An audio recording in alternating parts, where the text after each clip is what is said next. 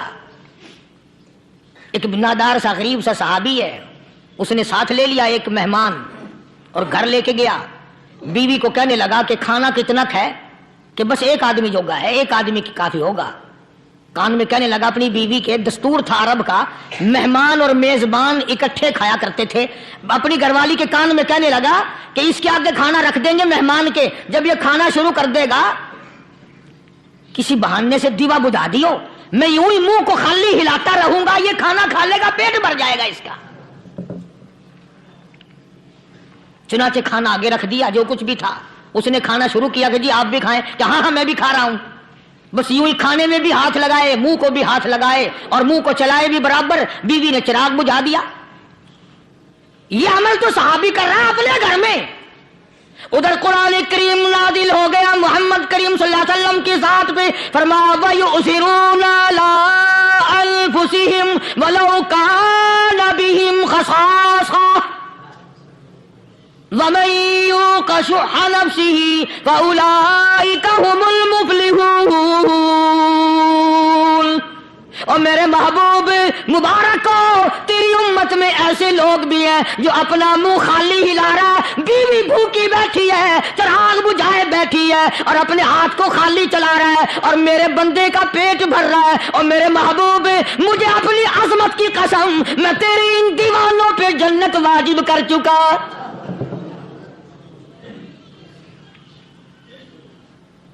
اب حضور صلی اللہ علیہ وسلم نے تو ان کو نہیں سکھایا تھا کہ تو جا کے ایسا کرنا،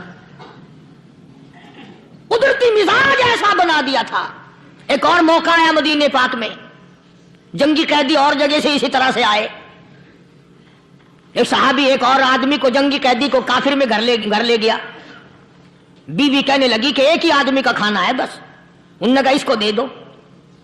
وہ کافر جنگی قیدی کہنے لگا جی آپ بھی کھائیں، کہنے لگا بھی بات ہے صاف، 1 آدمی کا کھانا ہے، تو کھانا کھا، میں درخت کے پتے چبا لیتا ہوں۔ وہ کہنے لگا میں کھاؤں گا پتے۔ انہوں نے کہا تو رئیس آدمی ہے مکے کا، میں پرانا غریب ہوں، مجھے پتے چبانے کی عادت ہے، تیرے پیٹ میں درد نہ ہو جائے، میں عادی ہوں پتے چبانے کا۔ اس نے پتے چبا لیے۔ کافر مسافر اور مہمان جو تھا جنگی قیدی، اس کو کھانا کھلا دیا۔ دوسرے دن پھر ایسی نوبت آئی، اس نے کہا آپ بھی میرے ساتھ کھانا کھائیں گے؟ کہ نہیں بھائی تو کھا، میں پتے چبانے کا عادی ہوں۔ 2 دن تو اس کافر نے کھانا کھا لیا، اور جب تیسرے دن اس کے آگے کھانا آیا، انہوں نے کہا بھائی تو ہی کھا، بس اتنا ہی کھانا ہے، میں تو میاں بیوی ہم تو پتے چبا لیں گے۔ اور کہنے لگا مدینے والوں، تم خود پتے چباتے ہو، دشمنوں کو کھانا کھلاتے ہو، آج میری بھی ایک شرط ہے، پہلے کلمہ پڑھا پھر کھانا کھلا۔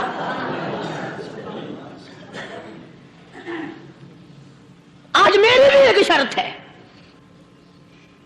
2 دن کے عمل نے کفر کو مٹا دیا، اسلام چمک گیا۔ 2 دن کے عمل نے، میرا تیرا 60 سال کا عمل ہے، کبھی کسی کافر کو مسلمان بنایا؟ الٹے ہی کام، ہر غلط، ہر معاملہ الٹا ہی ہے۔ ہر آدمی بیزار ہوتا ہے، یار دین تو کچھ نہیں، یار اسلام کچھ نہیں، یارو ایمان کچھ نہیں۔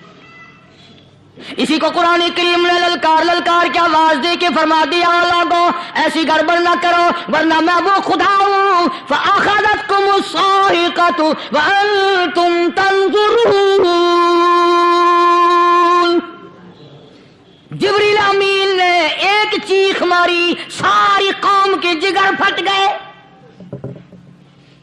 میں وہ خدا ہوں، لا ترکضوا وارجعوا الی ما اترفتم فیہ ومساکنکم لعلکم تسألون۔ لوگ مکان چھوڑ کے بھاگتے ہیں، ماحول چھوڑ کر بھاگتے ہیں، معاشرہ چھوڑ کر کے بھاگتے ہیں۔ خدا کہتا آؤ، جن مکانوں پہ تمہیں ناز تھا وہ یہ کھڑے بھاگ آ رہے ہو۔ اسی کو قرآن کریم کہتا ہے ان الذین قالوا ربنا اللہ ثم استقاموا وہ آدمی جس نے لا الہ الا اللہ محمد الرسول اللہ صلی اللہ علیہ وسلم پڑھا، اللہ کی توحید کا اقرار کر لیا، او میرے مالک تیرے سوا میرا کوئی مشکل کشا نہیں، حاجت روا نہیں، میرے دل کے بھید کو جاننے والا نہیں، میری بگڑی بنانے والا کوئی نہیں، اجڑوں کو بسانے والا کوئی نہیں، کھیتی کو آباد کرنے والا کوئی نہیں، ایک دانے سے سینکڑوں دانے بنانے والا تیرے سوا کوئی نہیں۔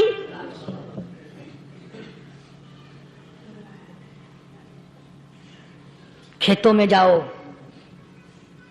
کبھی یہ تو سوچو کہ دنیا میں حکومتوں نے کتنے مل لگا رکھے ہیں، چینی کے شکر کے کتنے مل ہیں، کتنے ڈیپو ہیں، پھر بھی قلت ہو جاتی ہے۔ اور یہ اللہ میاں نے کتنا میٹھا کیلے میں، سنترے میں، مالٹے میں، انگور میں، سیب میں، کبھی یہ بھی سنا کہ اللہ میاں کا شوگر مل فلاں علاقے میں لگا ہوا ہے؟ کبھی یہ تو دیکھو کہ یہ قدرت کاملہ کے سوا اور کون پیدا کر رہا ہے؟ فرمایا جس نے اللہ کی توحید کا اقرار کر لیا، محمد عربی صلی اللہ علیہ وسلم کی ختم نبوت کا اقرار کر لیا، خدا کے بعد خدا کوئی نہیں، مصطفیٰ کے بعد نبی کوئی نہیں۔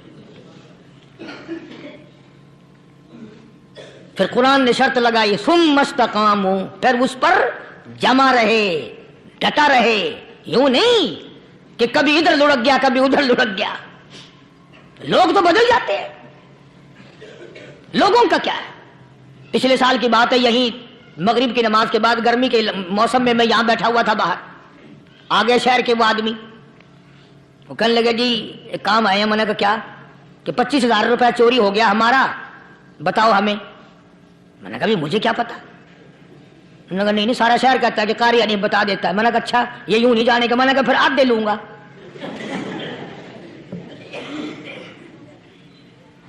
25,000 گم ہوئے ہیں نا، 12.5 میرے 12.5 تمہارے۔ کہنے ہیں دیکھو نا جی بال بچے چھوٹے چھوٹے غریب بچے ہیں جن کے وہ پیسے ہیں۔ میں نے کہا اچھا میں بادشاہ لگا ہوا ہوں؟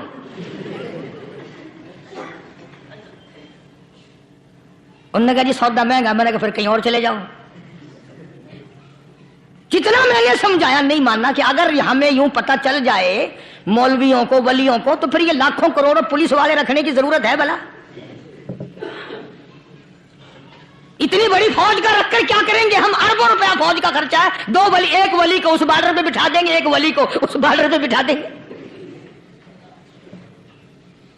پھر ہم بڑھانا دیں گے اولیاء کرام رجمت۔ ذہنیت مری گئی، سمجھ نہیں پاتے، دین کے قریب نہیں آتے لوگ، سمجھتے نہیں۔ فرمایا ثم استقاموا تتنزل علیہم الملائکۃ الا تخافوا ولا تحزنوا وابشروا بالجنہ التی کنتم توعدون۔ قرآن کہتا ہے ادھر ولی کی موت آتی ہے، ایسا آدمی جو اپنے کلمے پہ جمع رہے، شرک و بدعت کی لعنت سے بچے، کفر و نفاق سے بچے، ادھر موت آتی ہے، ادھر فرشتے کہتے ہیں گھبرانا، غم نہ کر، بہشت کے دروازے تیرے لیے سارے کھلے ہوئے۔ وَلَكُمْ فِيهَا مَا تَشْتَهِي أَنفُسُكُمْ وَلَكُمْ فِيهَا مَا تَدَّعُونَ۔ فرمایا ہم تمہاری ہر اس تمنا کو پورا کریں گے، ہر اس آرزو کو پورا کریں گے، جو مانگو گے وہی ملے گا، جو کہو گے وہی دیا جائے گا۔ نحن اولیاؤکم فی الحیات الدنیا وفی الآخرہ، ہم دنیا میں بھی تمہارے کارساز ہیں، ہم آخرت میں بھی تمہارے کارساز ہیں، ہم دنیا میں بھی تمہارے دوست ہیں، آخرت میں بھی تمہارے دوست ہیں، اور خدا کے یہاں وہ انعام ملے گا۔ اللہ غنی، رائی کے دانے کے برابر نیکی کی ہوگی، جب پہاڑوں کے برابر ثواب ملے گا تو آدمی حیران ہوگا، یا اللہ تیرے جیسا بینک تو کسی کا بھی نہیں۔ رائی کا دانہ لے کر پہاڑ واپس کر دیا، مالک نے نجات کا ذریعہ بنا دیا۔ فرمایا نزلا من غفور رحیم، یہ مہمانی ہے پروردگار عالم کی طرف سے۔ قرآن اعلان کر کر کے کہتا وبالاسحار ہم یستغفرون، اللہ پاک فرماتے ہیں میرے بندوں کی نشانی یہ ہے کہ وہ آخری رات میں بڑے ویلے سحری کے وقت اٹھ کر استغفار کرتے ہیں، اللہ کے حضور میں معافی مانگتے ہیں، روتے ہیں، عاجزی کرتے ہیں۔ کہتا کہ ایک تڑپ سی دل میں امنگتی ہے، ایک درد جگر میں ہوتا ہے، ایک تڑپ سی دل میں امنگتی ہے، ایک درد جگر میں ہوتا ہے، ہم رات کو رویا کرتے ہیں جب سارا عالم سوتا ہے۔ سب لوگ سوئے ہوئے ہوں اور اللہ کا دروازہ کھٹکھٹا، اندھیرے میں مالک کائنات کے سامنے جھولی پھیلا، اپنی بگڑی کا سوال کر، اپنی مشکلات اس مالک کے سامنے پیش کر جو سارے جہان کا خالق و مالک ہے۔ عقیدہ بھی بناؤ، اعمال بھی بدلو، مزاج بدلو، طبیعتوں میں انقلاب لاؤ، اور لوگوں ان گھروں کو مسلمانوں والے گھر بناؤ۔ تم برا مان کے جاؤ یا بھلا مان کے جاؤ، میں اپنے عقیدے کی بات کو چھپاتا نہیں۔ جس گھر میں کوئی مرد عورت قرآن کے کھولنے والا نہیں، میں اس گھر کو مسلمان کا گھر نہیں کہتا، وہ چوڑے اور کرار اور سکھ کا گھر ہے۔ تمہیں یہ سکھایا کس نے ہے کہ مرنے کے بعد قرآن پڑھا جاتا ہے اور ساری زندگی میں نہیں پڑھا جاتا؟ یہ قرآن مردوں کے لیے تھوڑی آیا، یہ زندوں کے لیے آیا ہے۔ حدیث پاک میں آتا ہے حضور کریم سب کہہ دو صلی اللہ علیہ وسلم نے فرمایا عیسیٰ علیہ السلام ایک قبرستان سے گزرے، گورستان سے گزرے تو ایک قبر کو دیکھا، وہ نبی ایسا تھا، اس کے معجزات ایسے تھے، قبر میں دیکھا تو ایک بڑھیا جل رہی ہے، سڑ رہی ہے، تباہ ہو رہی ہے، رو رہی ہے۔ تو عیسیٰ علیہ السلام پناہ کر کے وہاں سے گزر گئے۔ چند دنوں کے بعد جو اسی قبر کے پاس سے گزرے تو عیسیٰ علیہ السلام کو دھیان آیا کہ اس قبر میں ایک بڑھیا بڑی عذاب بھگت رہی تھی، مگر اس دن جو دیکھا وہ تو عیش میں بیٹھی ہے، تخت میں بیٹھی آرام کر رہی ہے۔ سیدنا عیسیٰ علیہ السلام نے اللہ پاک سے سوال کر دیا، الہی مرنے کے بعد تو آدمی کوئی نیکی بھی نہیں کر سکتا، اس نے کیا کر لیا جو اس کا سارا نظام بدل گیا؟ آواز آئی، اے عیسیٰ لکھ کے لے جاؤ یہ بات، حضور کا فرمان ہے۔ فرمایا اے عیسیٰ، اس مائی کے چھوٹے سے پوتے نے استاد کے پاس جا کر کے پڑھا بسم اللہ الرحمن الرحیم، اس ننھے سے منہ سے، چھوٹے سے منہ سے جب یہ لفظ نکلا، اے اللہ تو بڑا مہربان ہے، تو بڑا کریم ہے۔ عیسیٰ چھوٹے سے منہ سے جب نکلا، وہ تو معصوم تھا، اس کے منہ سے جب نکلا نا کہ میں بڑا مہربان ہوں، میں نے اس معصوم بچے کے صدقے میں اس کی دادی پہ کرم کر دیا۔ اس کے نام میں بڑی برکتیں ہیں، اس اللہ کا نام لینے میں بڑی برکتیں ہیں۔ گڑ میں مٹھاس ہے، اللہ کے نام میں مٹھاس نہیں۔ ٹافیوں میں مٹھاس ہے، اللہ کے نام میں مٹھاس نہیں۔ تم نے چکھ کے نہیں دیکھا، اگر تم چکھ لو خدا کی قسم دنیا کی کوئی چیز اچھی نہ لگے اللہ کے نام کے مقابلے میں۔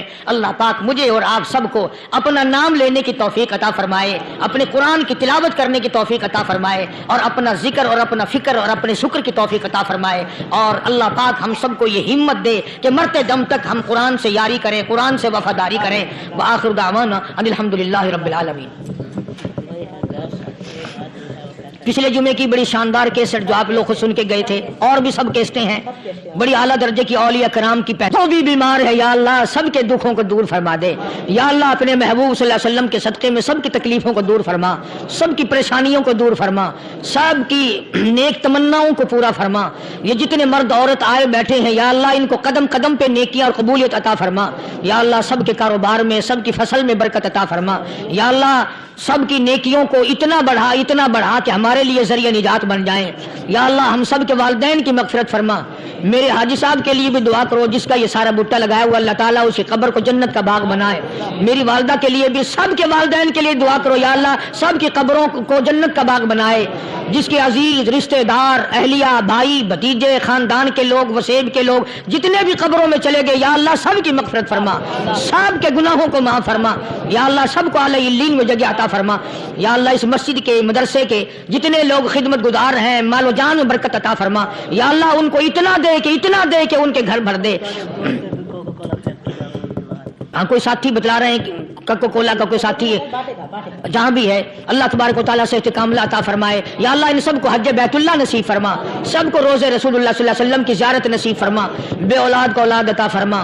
یا اللہ ہم سب کی اولاد کو نیک صالح اور نمازی بنا. یا اللہ سب کی اولاد کو ہدایت عطا فرما. یا اللہ ہم سب کے گھروں کو نماز اور قرآن سے آباد فرما، مرتے وقت کلمے اور ایمان والی دولت عطا فرما. یا اللہ ہم سب کی عزت آبرو جان مال اپنی امان اور اپنی حفاظت میں رکھ. یا اللہ ساری امت کی مغفرت فرما، سارے پاکستان پہ کرم اور فضل فرما، ساری مخلوق کے ساتھ یا اللہ رحم کا معاملہ فرما. یا اللہ ہماری دعاؤں کو نہ دیکھ، ہمارے اعمال کو نہ دیکھ، اپنے محبوب صلی اللہ علیہ وسلم کے صدقے میں تمام دعاؤں کو قبول فرما. صلی اللہ علیہ حبیبہ محمد وعلی آلہ واصحابہ اجمعین برحمتک یا ارحم الراحمین.